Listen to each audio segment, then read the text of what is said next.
清晨的阳光刚刚洒在山脚，我看到小麦早已筋间挑出楼手握砍刀，他选择了一棵硕果累累的追风果树，即便是远看，那一大串乌黑的果实也格外吸眼。小麦细心地挑选，品尝那成熟的果子，一丝满意的微笑溢于嘴角，露出光亮的双眼。他舞动起砍刀，开始巧妙地摘取追风果。追风果也被称为逛廊子，它的成长过程仿佛一次色彩变革，从黄绿到红橙，最后成熟时呈现出乌黑色。逛廊子的味道并不甜美，相反有些苦涩，但在南亚地区，人们习惯将它与槟榔叶一起嚼食，认为这种独特的组合有提神醒脑的功效。不过值得注意的是，虽然逛廊子带给人们醒脑的益处，长期大量的嚼食则可能引起口腔问题，甚至增加口腔癌的风险。因此，在享受这种特殊风味的同时，也需要慎重对待其潜在的健康影响。小麦满载着一株篓果实，甚至还有许多挤不进篓子。看见他精神满满的把那满满的一篓果实挑起，便开启了回家之路。尽管上山容易下山难，满篓的逛廊子似乎倍增了负重，但看他踌躇满志的样子，又仿佛一切困难都是习以为常。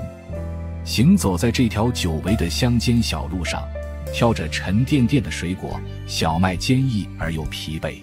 到了熙熙攘攘的集市，小麦找准地方铺开了蛇皮袋，轻轻地将追风果一一放在地上。他从路边拾起一个转头，在地上坐了下来，调整了下呼吸。虽然一路行来十分辛苦，但他脸上始终弥漫着温暖的笑容，仿佛只要这个微笑在，任何困难都是暂时的。街对面的一对母子吸引了小麦的注意，小男孩乖巧可爱，眼中却透出一种让人心疼的无助。来来往往的顾客，一位骑摩托车的年轻人来到小麦的摊位，他迅速而果断地购买了一大串果实。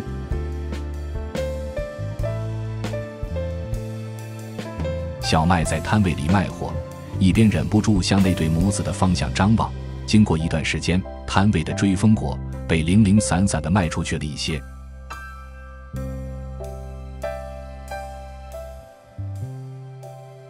正巧对面的母子依然停留在原地，小麦决定过去了解一下他们的状况。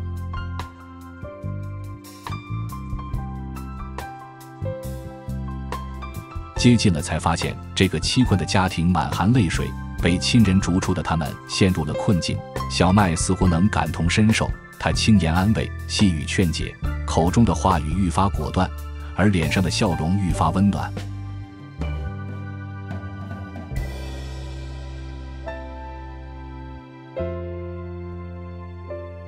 不久后，他回到了摊位，重新投入热闹的市场气氛中，售卖着剩余的追风果。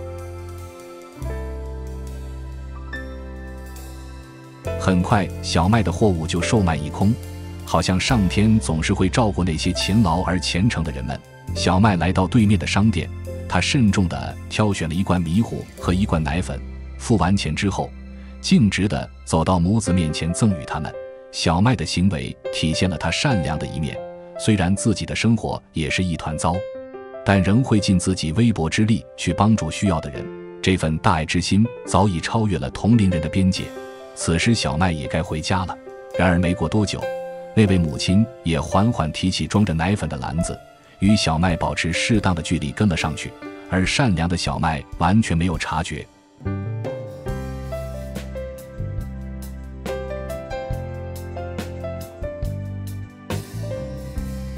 回到家里，小麦放下背篓，打开竹门，呼吸着清新的乡野空气。他拿起镰刀，开始清理门前的杂草。而那位尾随而至的母亲悄然走到了小麦的床边，小心翼翼地把孩子放在床上，留下一吻，默认离去。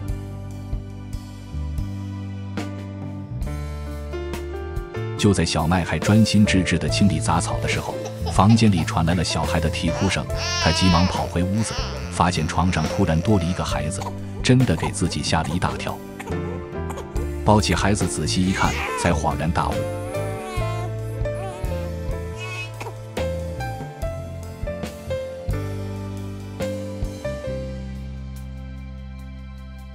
原来这正是街头那个母亲的小孩，他赶紧抱着孩子跑出家门，但孩子的母亲早已消失得无影无踪。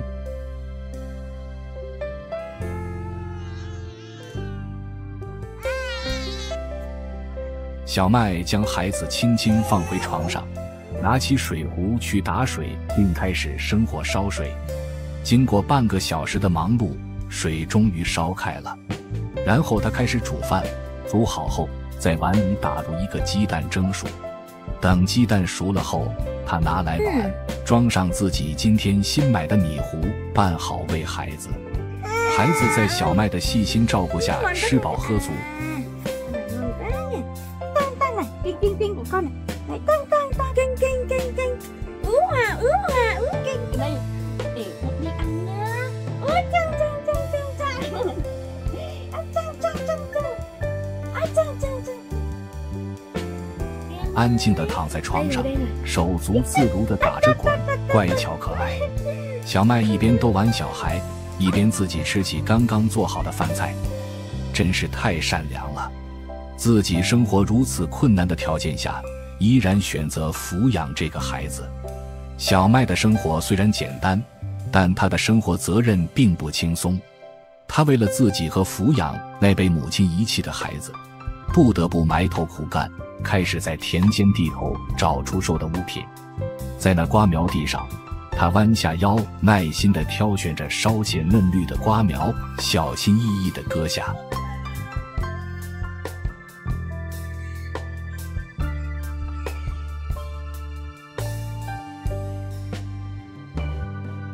虽然很辛苦，但他却没有停下，因为他知道，停下他们可能就要饿肚子，而那个被遗弃的孩子将无法得到足够的照顾。他是如此渴望用自己微薄的力量去换取生活的最基本需求，因为他深知这背后的意义远比辛劳更为重要。那个孩子无辜且可爱，眼中透露出对世界的好奇。小麦舍不得让他体验生活的苦难，每次看到这孩子无忧无虑的笑容，他总是会感到一种深深的满足感，好像所有的辛苦在那一刻全都消散了。当小麦采割好满满一竹筐的瓜苗，接着背起瓜苗，带着孩子走向了熟悉的村道。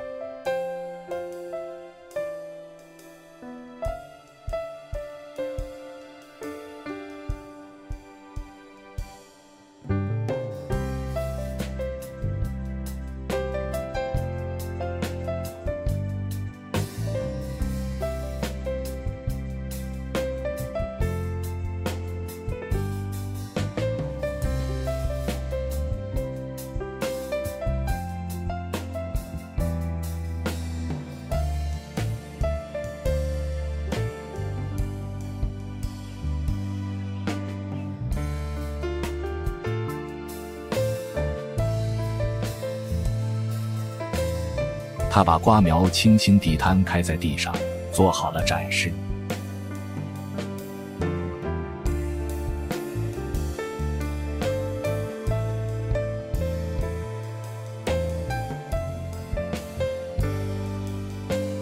没有椅子的他只能找了一个砖块做垫座，而孩子在他怀中安然地睡着。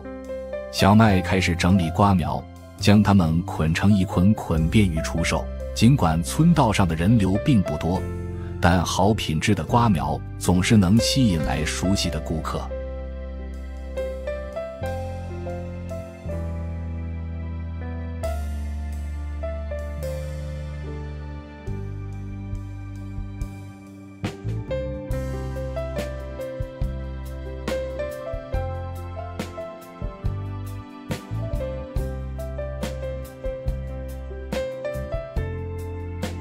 不久，一个抱着自己孩子的妇人来到他的地摊前。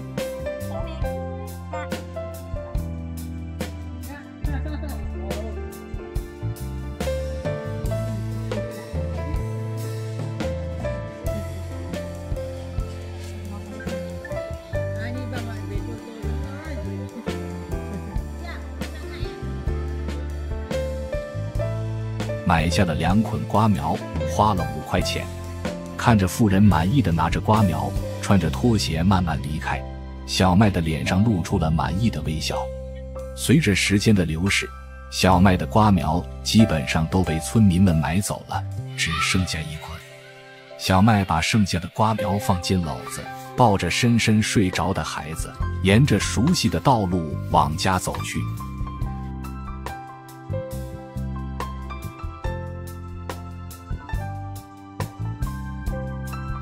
这个被酒鬼继父赶出家门的女孩子，为了生活和养活孩子，只能到工地里帮搬砖。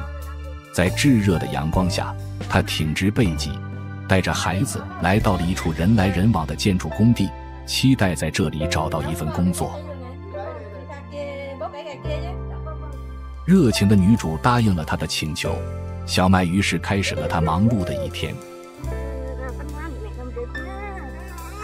他推着独轮车来到一大堆砖旁，孩子却在这时哭闹起来。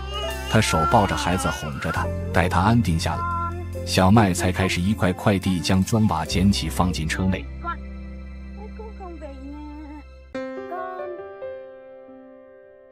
再把满满一车的砖头推到建筑工地，做着显得简单其实风险重重的工作。毕竟这只是一座私人住宅，没有合格的安全防护措施。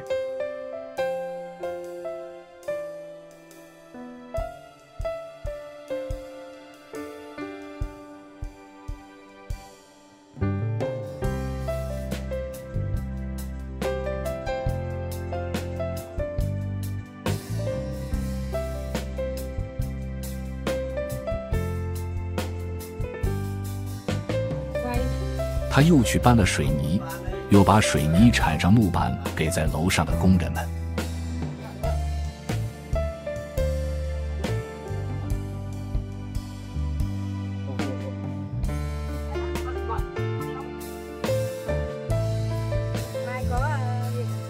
经过了一个上午的辛勤劳动，他得到了应得的报酬20块钱。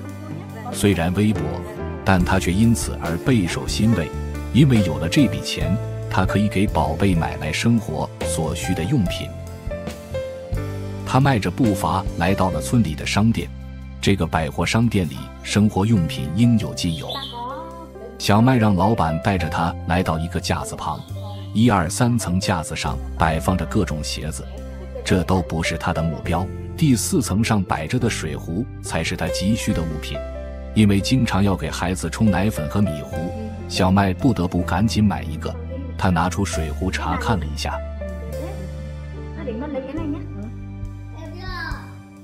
然后和老板买下了这个急需用的水壶。手握新水壶，小麦的脸上满是欣喜。他一路朝家的方向走着。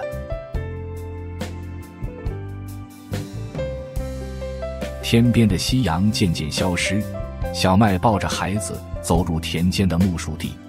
他站在一片熟悉的土地上，深深吸了一口气，抖落疲倦，开始了拔木薯的工作。小麦弯下身子，双手抓着木薯杆，慢慢的均匀用力，好让土壤松动起来。很快木薯便被暴露出地面，泥地干燥松软，小麦很快拔出木薯，握住木薯的中段，并用力向上拔。这需要巧妙的技巧和不怕劳苦的毅力。小麦便是这样，他默默地拔起一根根木薯，凝神专注。此时天色已经昏暗，小麦赶忙用刀把木薯和木薯杆分离。每一根木薯，他都会小心翼翼地去除木薯上的泥沙，然后放入篓子。在小麦的心中，每一根木薯都是得来不易的收获。终于都弄好了，他带着满载木薯的篮子，背上孩子，踏着星光，疲惫而欣喜地回到家中，生火做饭。为了孩子，简单地吃过晚餐，直接和孩子躺在床上，进入甜美的梦乡。第二天一早，还没有等到阳光照亮大地，小麦就从床上起来了，开始忙碌地处理一天的工作。让水烧开，准备剥木薯皮，而孩子则安静地躺在床上，他挂着发自内心的笑容，专心致志地玩耍着，好像在另一个世界里进行着他的冒险。小麦一一处理着每一根木薯，剥掉它外面的皮，然后一点点清洗起来，忙碌而富有节奏。待清洗完成后，就把木薯放进锅里，小火慢慢熬煮。趁着空闲，小麦拿出扫把打扫房间，清理刚才剥下来的木薯皮。待木薯熬煮的差不多时，他拿出那常用的竹篓，先在篓子里面铺上几片冬叶，然后将煮熟的木薯放进去，仿佛再给它们穿上一件保暖的小外套。这一系列的准备工作看上去繁复，看上去还有些许的辛苦，但无论是剥皮、清洗、煮熟，还是最后的装盘，每一个环节都在小麦脸上划过一个满足的轨迹。午间，太阳爬升到了最高点，小麦戴上了自己特有的竹编帽子，背着装满了木薯的篮子，开始他的赶集之旅。阳光从帽檐的缝隙洒下来，对着路边的风景打下一片亮光。小麦脸上挂着的是那无怨无悔的笑容，他一步步地向前走去。集市上人群熙熙攘攘，各种声音不绝于耳。在这闹腾的氛围中，小麦的木薯一根一根地被卖出去了，每一根都只要1块钱，价格平易近人。虽然不多，但是小麦也很开心，因为在他眼里，那些走过来买木薯的人们脸上满足而温暖的笑容，每个人都像是带着愉悦的微笑而来，也带着满足的笑容而去。因而他甜甜的笑容始终没有离开他的脸上，那些一个个的笑容就是他的骄傲。看着这些满足的笑容，小麦心中充满了成就和喜悦，这就是他赶集的动力，也是他生活的动力。在阳光下热气逼人，小麦虽然已经疲惫，但帽子在他手中不停地摇扇，带给他一丝丝清凉。卖完木薯之后，他走过集市另一端，为了让宝宝睡得更舒服的他，买一床对目前来说极为奢侈的床垫。对他来说，为了宝宝，他可以做更多的事情。然后回家生火煮饭，简单的琐碎事物却是组成生活的重要部分。他逗弄着孩子，为孩子精心制作米糊喂他吃，然后自己吃饭，一口口一块块咀嚼着甘甜，咀嚼着辛劳。吃饱以后还要清理卫生，抱着水盆来到家门前灌溉他的小菜地，那些嫩芽刚刚破土，亟待滋养。小麦看着那些被他浇水照顾的小菜，也仿佛看到了家庭的未来，充满生机，充满希望。生活就是这样，即便辛苦，即便困扰，小麦都愿意笑对生活。他知道，这就是他想要的生活，简单平凡，但是充满爱。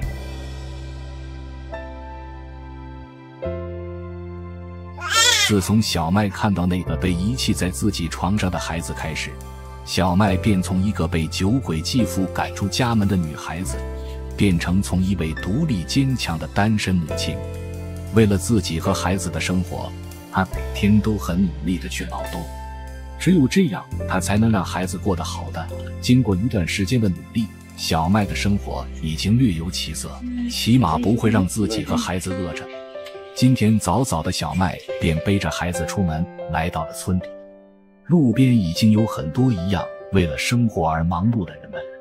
在一个肉摊前，他停下脚，买了2斤牛肉、花肉，然后还买了一些蒜米。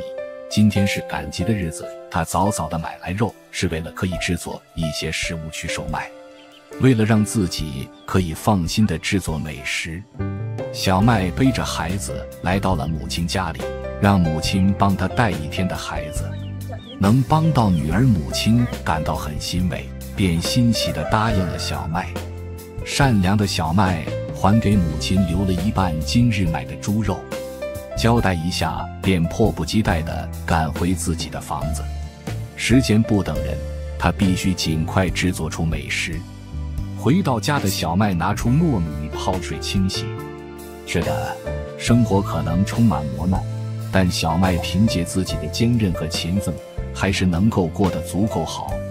他靠自己的双手承受着艰辛，收获着喜悦。每一个黎明，每一个黄昏，都在见证着他的辛勤和毅力。他对生活的热爱是那么的深沉，并且他用实际行动证明，只要付出努力，就一定可以得到回报。无论是他的微笑，他的辛勤工作，还是他的不屈不挠，都赋予了小麦生活中的色彩和力量。不断的努力是他生活的更好的秘诀。洗干净的米被小麦放在盆里泡着，他拿出锅洗净装水，然后放到灶台上煮，动作干净利落。小麦又到附近的地里摘了红蓝叶，在越南，这种叶常被用来为食品如糯米饭增添颜色。在烹饪中，这些花瓣可以用来在不添加任何化学成分的情况下给食物如糯米饭染色，这也是其在越南和东南亚料理中广泛使用的原因之一。将这水用来泡糯米饭，饭就会变成美丽的蓝色，既保持了食物的天然属性，又增添了视觉上的饱和度，是一种非常健康的食品色素。只见小麦把米一半染成蓝色，一半染成红色，然后放进木桶里，先放蓝色，再放入红色，最后面加入一些没有染色的糯米，覆盖上冬叶。随后木桶放到锅里，放到灶台上蒸煮。这边他也没有闲着，赶紧地把猪肉洗净切碎，剁成肉末。此时的糯米饭已经蒸好了，他把饭抬下来放到一边，然后把肉末和洋葱一起炒制做配菜。洋葱炒肉末看着就很好吃。背着重重的糯米饭走向集市，这沉甸甸的负担对于生活在艰难岁月中的他而言，只不过是生活中的一场小小挑战。熟悉的道路在脚下延伸，一路熟知的风景陪伴着他的行走。原本半小时就能走完的路程，今天却花了近1个小时。来到集市，他在摆满各种菜摊的区域找到了一个位置，开始售卖自己精心熬制的糯米饭团。那些色彩鲜艳的糯米饭团看上去让人垂涎3尺。这款传统的越南美食深得人心，纵使天空中的蒙蒙细雨无法抵挡消费者扑来的热情，他的摊位显得格外繁忙，与旁边的菜摊稀疏的人潮形成了鲜明的对比。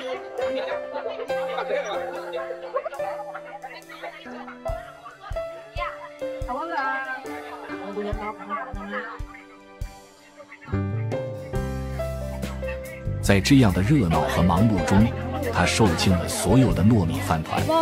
忙碌了一整天的他，却只舍得品尝那售罄后仅剩的一点点糯米饭。这样的日子虽然辛苦，但是他从未放弃，每天都以欢喜和毅力面对生活的挑战。小麦用今天的微薄收入买了一些新鲜的蔬菜，一个软乎乎的枕头，以及几个脆皮油炸饼。完成这一切后，他急冲冲地向着母亲的家走去。他满心欢喜地怀念着一整天没见到的孩子，忍不住逗弄了一会儿，直到孩子咯咯地笑了起来，他才满足。善良的小麦从购物袋里拿出了那些金黄色的油饼，只为自己保留了2个，其他的都留给了母亲。母亲在旁边欣赏着女儿的贴心和大度，小麦的微笑也因此更加温暖，仿佛整个世界都是因为他的善良而变得更美好。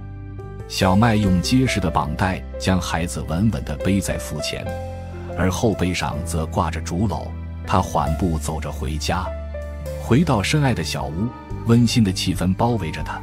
疲倦的他拿出了留着的2个油饼，开始慢慢享用。